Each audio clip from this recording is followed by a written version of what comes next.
આજે આપણે વાત કરીશું બ્રહ્મપુત્રા નદી વિશે. બ્રહ્મપુત્રા નદી એ ભારતની સૌથી મોટી નદી છે. બ્રહ્મપુત્રા નદીનો ઉદ્ભવ કૈલાસ નજીક માનસરોવરમાંથી થાય છે. ત્યાંથી તે આગળ વધી અરુણાચલ પ્રદેશ, અસમ અને બાંગ્લાદેશમાં થઈ બંગાળની ખાડીને મળે છે. બ્રહ્મપુત્રા નદીને તિબેટમાં સાંગપો તરીકે ઓળખાય છે. ત્યાંથી આગળ વધી તે નામચા બરવા પર્વત પાસે યુ આકારે વળાંક લઈ અરુણાચલ પ્રદેશમાંથી ભારતમાં પ્રવેશે છે, જ્યાં તેને દિહાંગ તરીકે ઓળખવામાં આવે છે. ત્યાંથી આગળ અસમમાં આ નદીને બ્રહ્મપુત્રા નદી કહે છે અને બાંગ્લાદેશમાં તેને જમુના તરીકે ઓળખવામાં આવે છે. બાંગ્લાદેશમાં તેને ગંગા નદીનો એક ભાગ પદમાં મળે છે અને અંતે તે મેઘનાના નામે ઓળખાય છે. આ નદી દ્વારા સુંદરવન ડેલ્ટાનું નિર્માણ થાય છે, જે વિશ્વનો સૌથી મોટો ડેલ્ટા છે. આ ડેલ્ટામાં સુંદરીના વૃક્ષ અને રોયલ બેંગાલ ટાઈગર જોવા મળે છે.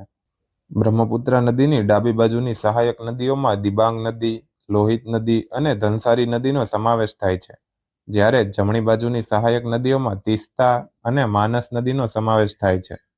બ્રહ્મપુત્રા નદી ઉપર આસામમાં એક દ્વીપ આવેલો છે, જેને માજુલી દ્વીપ તરીકે ઓળખવામાં આવે છે, જે વિશ્વનો સૌથી મોટો નદી દ્વીપ છે.